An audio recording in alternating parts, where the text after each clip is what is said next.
چاہے تو انگریزوں کی ملکیت تمہیں مبارک ہو، انگریزوں کی مختاری تمہیں مبارک ہو، ہم مدینے والی سرکار ہمیں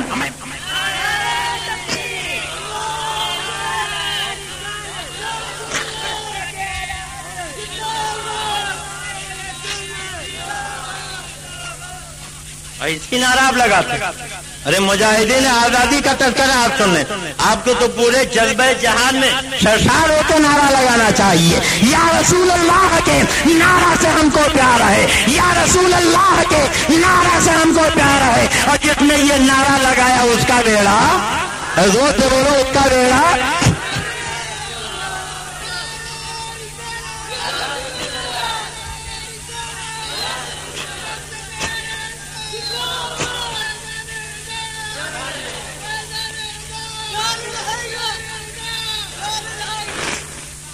کیا لکھا؟ جس کا نام محمد علی ہے وہ کسی چیز کا مختار نہیں۔ اور یہی کتاب تقویت الایمان ہے، صفحہ 126 ہے۔ کون سا صفحہ ہے؟ زور سے بولیے، 126 لکھتا ہے اسماعیل دہلوی، یہ ندوہ کے نصاب کی کتاب ہے۔ پوری ذمہ داری سے بول رہا ہوں، جانے کی ضرورت نہیں ہے۔ اگر ایک جملہ بھی غلط بولوں تو عبد المصطفیٰ کی کلائی تھام لو۔ میں آئینہ ہوں، دکھاؤں گا داغ چہرے کے، جسے خراب لگے سامنے سے ہٹ جائے اور کہنے دیجئے ڈوبتی ہوئی آنکھوں کو برا لگتا ہے سورج، ڈوبتی ہوئی آنکھوں کو برا لگتا ہے سورج، اور بیمار زبانوں کو برا لگتا ہے پانی۔ جسے ملیریا کا بخار ہو جائے بولو اسے پانی اچھا لگے گا، دودھ اچھا لگے گا، کہے گا آپ تو بڑا کڑوا، بولو کہے گا کہ نہیں؟ تو جس کے عقیدے میں بخار آ جائے، ایمان میں بخار آ جائے، اسے یہ باتیں اچھی لگیں گی۔ دیکھو کیا لکھا صفحہ 126 پر کہ سارا کاروبار جہان کا اللہ ہی کے چاہنے سے ہوتا ہے، رسول کے چاہنے سے کچھ نہیں ہوتا۔ معاذ اللہ، زور سے بولو معاذ اللہ، سارا مجمع بولو معاذ اللہ۔ یہ دیکھو لکھا صاف صاف، رسول کے چاہنے سے کچھ نہیں ہوتا۔ اور تذکرۃ الرشید کے صفحہ کون سا صفحہ ہے؟ 80۔ کون سا صفحہ ہے؟ 80 پہ کیا لکھا کہ دیکھو یہ لکھتے ہیں کہ سرکار مالک ہے، اسے اختیار ہے، جو چاہے کرے، رسول کے چاہنے سے کچھ نہیں ہوتا، اور انگریز جو چاہے کرے۔ معاذ اللہ، زور سے بولو معاذ اللہ، سارا مجمع بولو معاذ اللہ۔ کہتے ہیں سرکار کے چاہنے سے کچھ نہیں ہوتا، انگریز جو چاہے کرے۔ میں نے کہا تھا 4 باتیں یاد رکھیے۔ کتنی باتیں؟ کتنی باتیں؟ ایک تو یہ کہ انگریز کو سرکار کہا، نبی کے نام کے پہلے جناب تک نہ لگایا۔ دوسرے یہ کہ نبی کے مالک ہونے کا اختیار کیا، اسی کتاب میں لکھا اللہ کے سوا کسی کو مالک نہ جانیو۔ اور دوسرے یہ کہ جس کا نام محمد علی وہ کسی چیز کا مختار نہیں، یعنی نبی کو لکھا مالک بھی نہیں، نبی کو لکھا مختار بھی نہیں، نبی کو سرکار جناب تک نہیں لکھا، تو نبی کے لیے سرکار بھی نہیں، نبی کے لیے جناب بھی نہیں، نبی کے لیے مالک بھی نہیں، نبی مختار بھی نہیں، اور لکھا رسول کے چاہنے سے کچھ نہیں ہوتا، مگر انگریز سرکار بھی ہے، انگریز مالک بھی ہے، انگریز مختار بھی ہے، انگریز جو چاہے وہ کرے۔ اب بولو اے مالے گاؤں والوں، اس سے زیادہ اور رسول دشمنی کی کوئی مثال ہوگی؟ بولو ہوگی؟ کہتے ہیں انگریز مالک ہے، جو چاہے کرے۔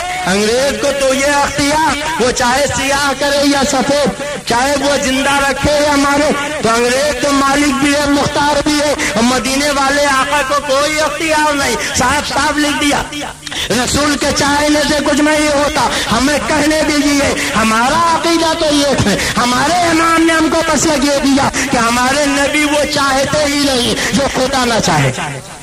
ارے کہہ دو سبحان اللہ۔ تم کہتے ہو سارا کاروبار جہان کا اللہ ہی کے چاہنے سے ہوتا، رسول کے چاہنے سے کچھ نہیں ہوتا، اور اعلیٰ حضرت کہتے تھے کہ ہمارے رسول وہ چاہتے ہی نہیں جو خدا نہ چاہے، نبی تو وہی چاہتے ہیں جو خدا چاہتا ہے، اور خدا وہی چاہتا ہے جو اس کا مصطفیٰ چاہتا ہے۔ خدا کی رضا چاہتے ہیں دو عالم، اور خدا چاہتا ہے رضائے محمد۔ میں تو مالک ہی کہوں گا کہ اس مالک کے حبیب یعنی محبوب و مہم میں نہیں میرا تیرا۔ سنو، اللہ کے نبی وہ چاہتے ہی نہیں جو ان کا خدا نہ چاہے،